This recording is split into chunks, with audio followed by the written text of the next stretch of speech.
Bonjour frères et sœurs, je vais vous parler de possession. Des fois c'est Dieu, et en général c'est Dieu qui le permet, parce que sans Dieu c'est impossible qu'un démon vous possède.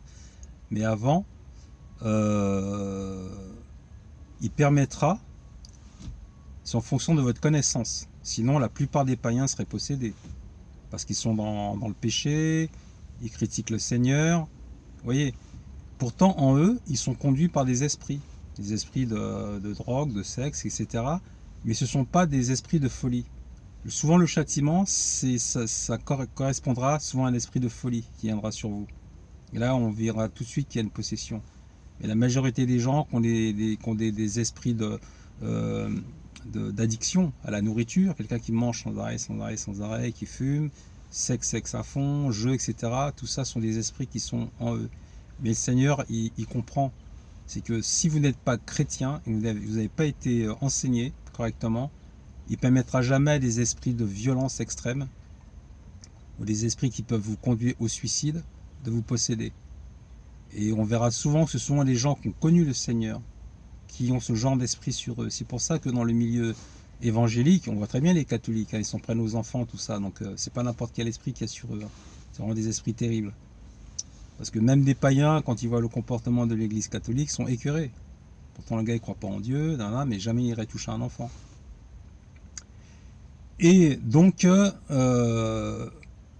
comme je dis, la plupart des gens, de toute façon, quand on n'a pas Christ, l'Esprit Saint, c'est un autre esprit qui est en nous. Ça, c'est sûr et certain. Mais comme je dis, ce ne sont pas des esprits de folie, ce ne sont pas des esprits de violence. Ça, on le voit en général.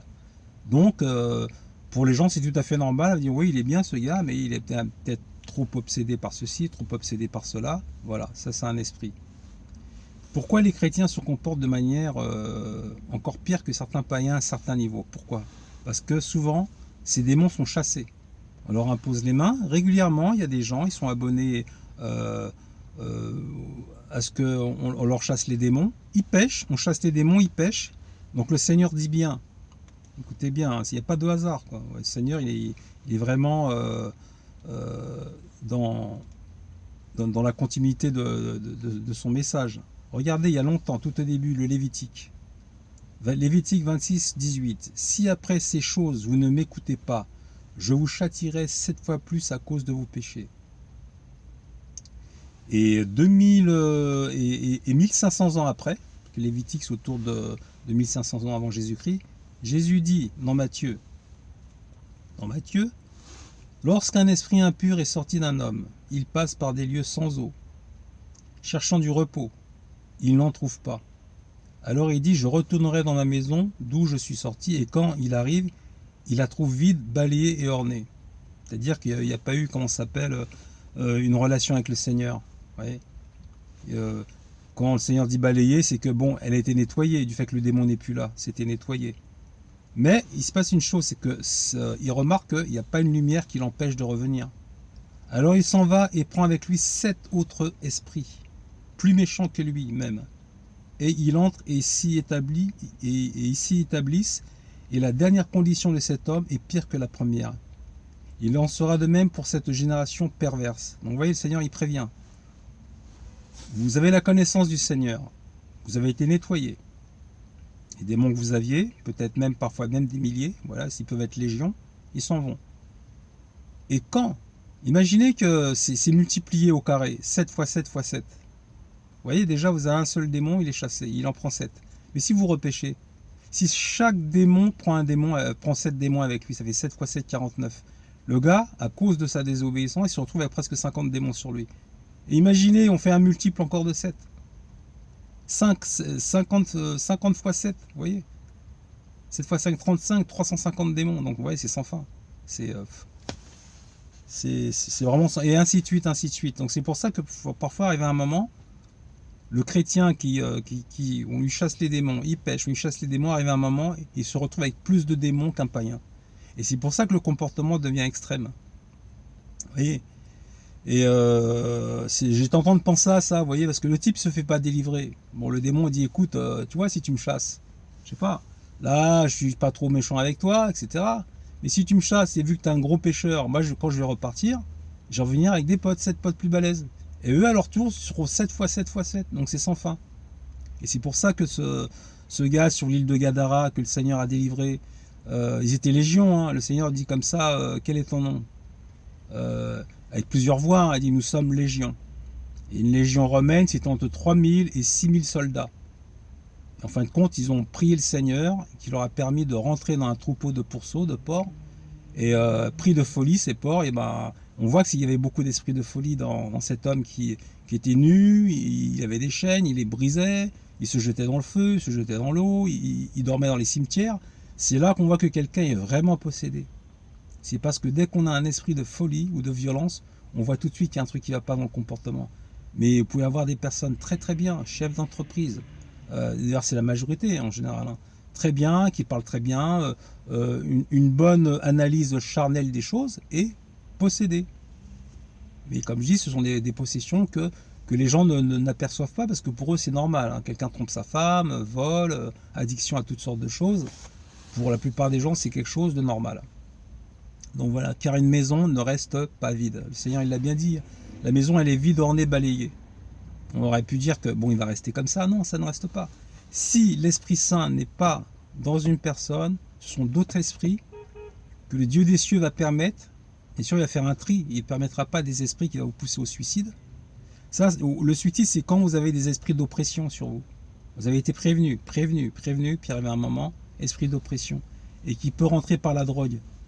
La drogue, l'alcool, ce sont des portes d'entrée pour les esprits. Le yoga, beaucoup de sports, comment pourrais-je dire, asiatiques, karaté, yoga, ce sont des portes d'entrée pour les démons. Souvent, ce sont des démons de violence, mais pas de folie. Ils peuvent toujours inciter quelqu'un à vouloir se bagarrer, toujours essayer de faire de montrer sa force au niveau bagarre, faire des katas, tout ça. Mais quand il y a le mélange des deux qui est extrêmement grave, vous voyez, ça c'est souvent, je dirais, tout ce qui est extrémisme musulman, Daesh, tout ça, ils ont les esprits aussi bien de folie et de violence sur eux, vous voyez. Et ça, combiné, ça fait des dégâts, quoi. C'est le type qui va, ou le lycéen, comme on voit aux États-Unis hein, pendant des années, voilà, il commence depuis longtemps, il est sur Internet, il se procure des armes, il arrive avec un sac à dos, il arrive avec une chaîne, des cadenas, il ferme les portes derrière lui, puis il mitraille tout le monde. Ça, c'est l'esprit de violence et de folie, vous voyez. Donc, comme Jésus l'a bien expliqué, il ne va pas revenir sur ses propres lois, puisque c'est lui qui a donné ses lois il y a longtemps, puisque Israël constamment se souillait à faire n'importe quoi. Le Seigneur, bon, déjà aller vers les idoles, ce qu'il y avait de plus terrible. Après ça, même dans le pays même, il se comportait mal envers les veuves, envers les orphelins. Chacun hennit, comme le Seigneur dit, comme un cheval, chacun hennit sur la femme de son voisin. Donc il y avait toutes ces choses abominables, vous voyez. Et sans parler, bon, aller vers les idoles qui demandaient des sacrifices humains et qui demandaient aussi des comportements déviants sexuellement. Si vous êtes dans le satanisme, Satan, l'ennemi, c'est pas forcément lui qui est là à ce moment-là, parce qu'il n'est pas omniscient, vous demandera de vous souiller. Automatiquement, dans le monde sataniste, on vous demande d'avoir des rapports homosexuels. Que vous soyez homme et femme. Et avoir des rapports pédophiles. Ça fait partie un peu du contrat, pour vous souiller. Et après ça, on ira de plus en plus loin. Plus vous voulez la gloire, etc., vous allez aller faire des choses qui vous dégoûtent vraiment. Si vous avez un peu de conscience, vous voyez. Et c'est là qu'on verra que vous êtes peut-être un enfant de Dieu si vous n'allez pas jusqu'au bout de ces choses. Car l'Esprit va vous parler à l'extérieur. Il n'est pas encore en vous, mais il va beaucoup vous parler et vous allez tendre l'oreille. Ça, c'est la parabole du semeur, les 4 terrains. Satan veut chasser les choses, mais vous écoutez quand même. Et vous revenez sur les choses que vous alliez faire, des choses qui vous tourmentaient un peu. Vous voyez ? Parce que quand on dit que quelqu'un, un riche a forcément donné sa vie au mal, à Satan, pour réussir, oui et non. Au début, il peut réussir par lui-même. Parce qu'il est intelligent, il a fait l'école, voilà, etc., etc., etc.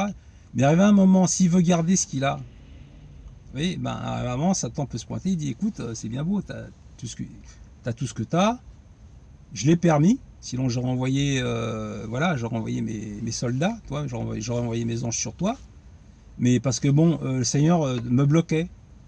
Mais là, j'ai vu il me permet, si tu veux garder tout ce que tu as là, voilà, je te demande des sacrifices.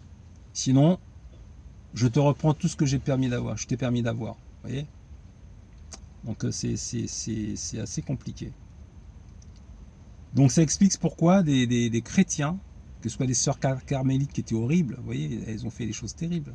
Comme lorsque quelqu'un qui était une SDF qui pouvait pas garder son enfant, elle déposait l'enfant devant une église catholique, elle sortait, elle récupérait l'enfant, puis son enfant elle le revoyait plus jamais. Quand ça allait beaucoup mieux pour elle, au bout d'un mois, 2 mois, 3 mois, 6 mois, elle revenait pour aller chercher son enfant. L'enfant avait disparu. On disait que votre enfant il est mort. Et il y avait tout un système de trafic humain.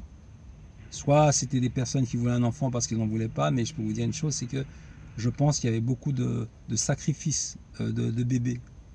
Vous savez que chaque année, des milliers d'enfants disparaissent, quel que soit dans le monde. Ils servent de... Le monde n'a pas changé. Le monde de Baal, Belzéboul, Malcolm, tous ces démons de l'époque, Astarté, demandaient du sang. Vous voyez, ils demandaient du sang.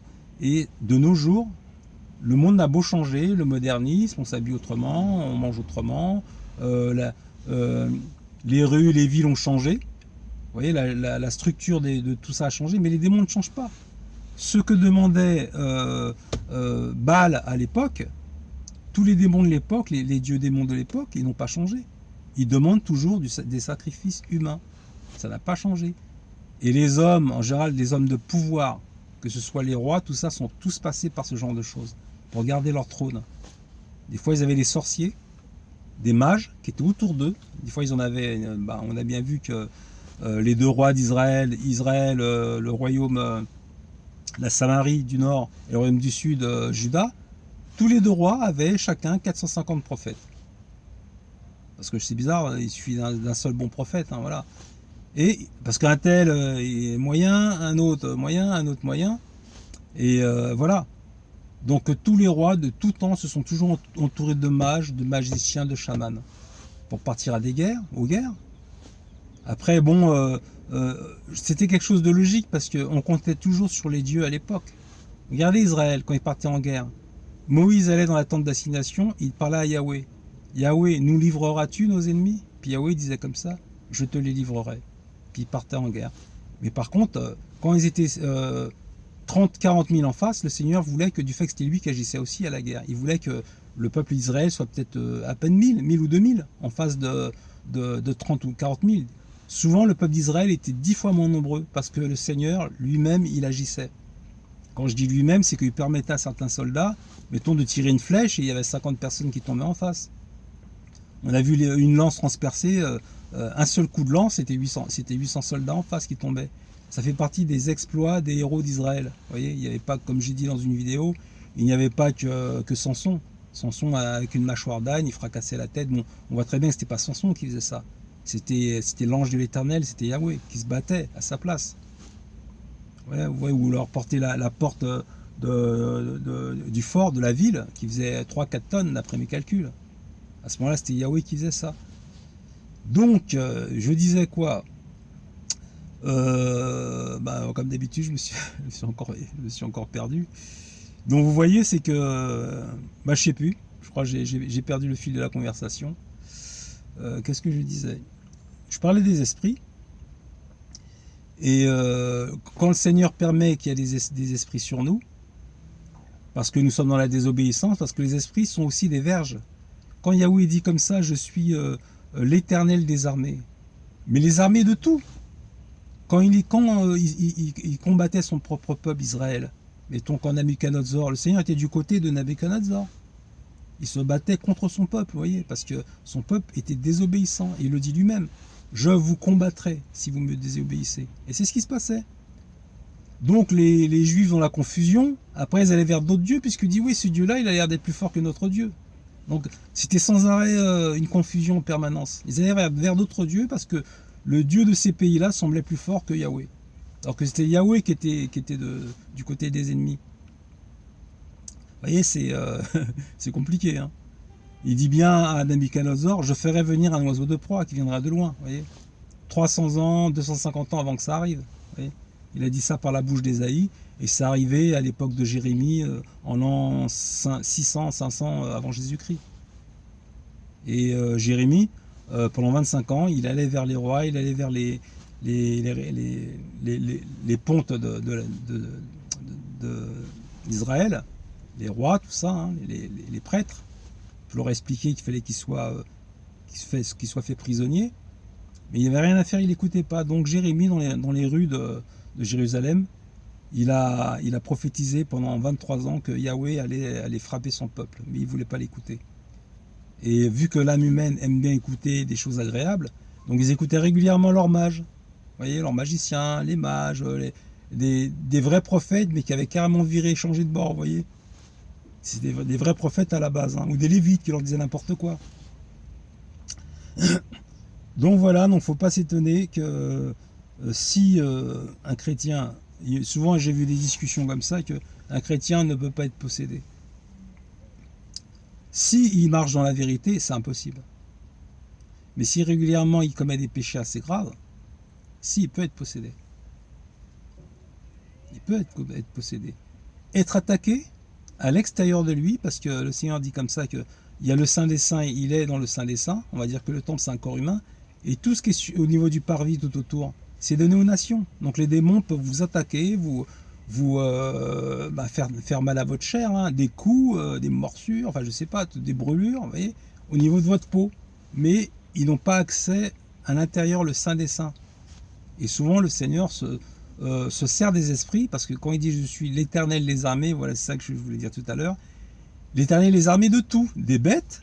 On a vu des bourdons à l'époque de Josué attaquer les ennemis. On a vu en 66 à la guerre du Kippour, je ne sais pas si c'est 66, l'armée égyptienne bloquée par un essaim de frelons, je crois de bourdons, de frelons. On a vu les criquets, hein, avec le pharaon à l'époque d'Exode.